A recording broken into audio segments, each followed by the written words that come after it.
আসসালামু আলাইকুম। Welcome back to my channel Sadik mom story. আপনাদের সাথে আছি আমি সোহানা। আশা করি সবাই ভালো আছেন। আজকে আপনাদেরকে ইনস্ট্যান্ট লুডুসের পাকোড়া করে দেখাবো। এটা খেতে যে এত মজা, বাসায় একবার ট্রাই না করলে বুঝতে পারবেন না। আর এই পাকোড়াটা করতে আপনার কোনো রকম বেসন বা কর্নফ্লাওয়ারের প্রয়োজন হবে না। মসুর ডালে আজকে আমি লুডুসের পাকোড়া করে দেখাবো। তার জন্য এখানে মসুর ডাল আগে থেকে আধা ঘন্টা ধরে ভিজিয়ে রেখেছি। আর আমি 1 প্যাকেট লুডুস সিদ্ধ করে নিব। আপনারা যদি বেশি পরিমাণে বানাতে চান তো লুডুসের পরিমাণ বাড়িয়ে দিবেন। আমি এখানে 1 প্যাকেট লুডুস সিদ্ধ করে নিব।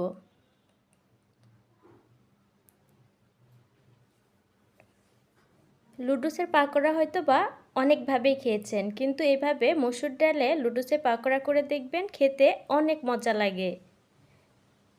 পানিটা খুব ভালো করে ফুটে গেলে ওর ভিতরে লুডুস দিয়ে দিব। আর লুডুসটা কিন্তু খুব ভালো মতো সিদ্ধ করে নিতে হবে।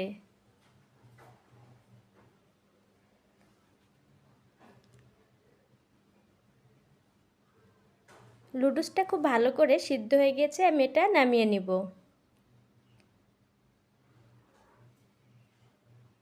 আর এখানে পাকোড়া বানানোর জন্য পেঁয়াজ কুচি, কাঁচামরিচ,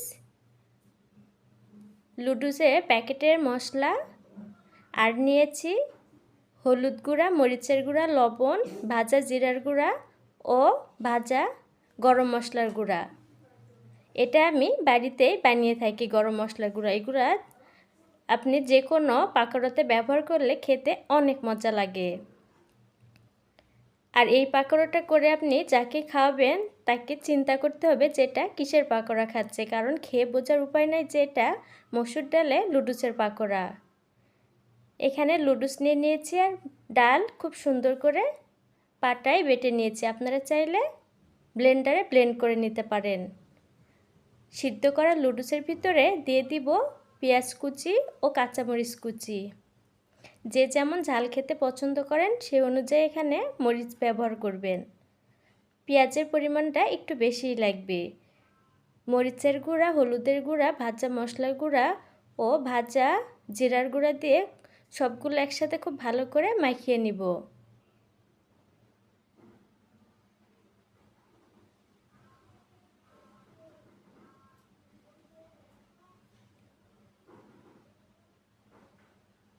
সবগুলো মশলা লুডুসের সাথে খুব ভালো করে মাখাতে হবে।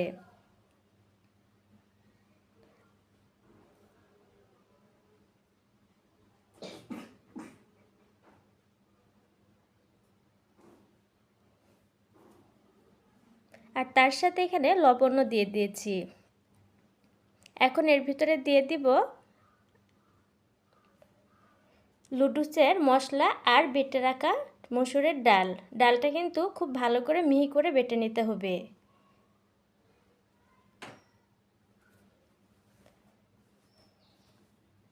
ডাল বাটা দেওয়ার পরে এর উপরে দিয়ে দিব প্যাকেটের লুডুসের মশলা। এটা দিলে খুব সুন্দর একটা ফ্লেভার আসে। আর সব সময় লুডুস কিন্তু একভাবে খেতে ভালো লাগে না, মাঝে মধ্যে এইভাবে পাকোড়া বানিয়ে খেতে পারেন। এটা খেতে অনেক মজা লাগে, নাস্তা হিসাবে খুব ভালো লাগবে খেতে। খুব ভালো করে মাখানো হয়ে গেছে।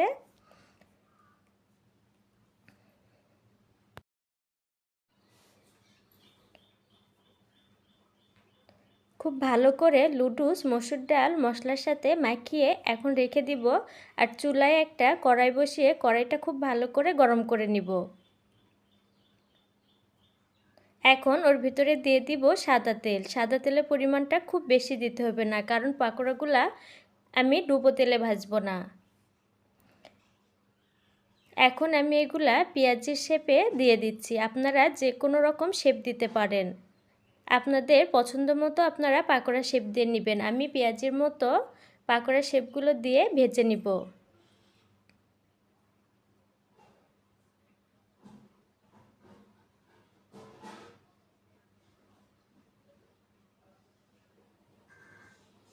চুলার জালটা অবশ্যই মিডিয়ামে রাখবেন। হাই হিটে রাখলে কিন্তু উপরে পুড়ে যাবে, ভিতরে কাঁচা থাকবে।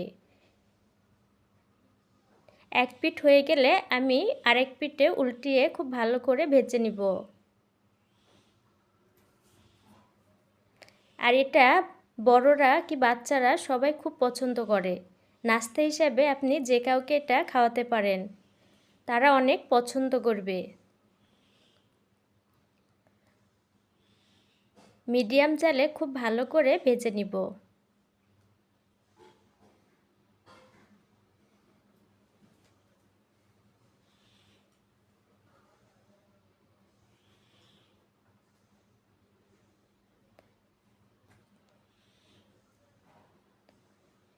আর ভাজার পরে দেখতেই পাচ্ছেন কালারটা কত সুন্দর এসেছে, খেতেও কিন্তু অনেক মজা।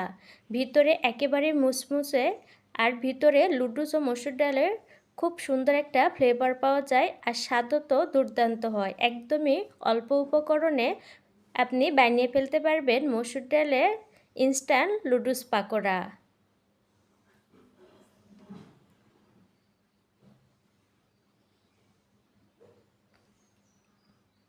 সবগুলো খুব ভালো করে ভাজা হয়ে গেছে, এখন উঠিয়ে নিব।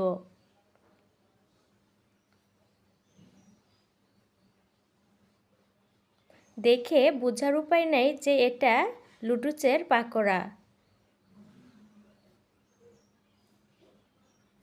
অবশ্যই বাসায় একবার হলেও এই রেসিপিটি করে দেখবেন, আশা করি অনেক ভালো লাগবে। আর ভালো লাগলে অবশ্যই আমার চ্যানেলটি সাবস্ক্রাইব করবেন, লাইক কমেন্ট করতে একদমই ভুলবেন না। আর অবশ্যই ফ্যামিলি ও ফ্রেন্ড সার্কেলের সাথে ভিডিওটি শেয়ার করে দিবেন।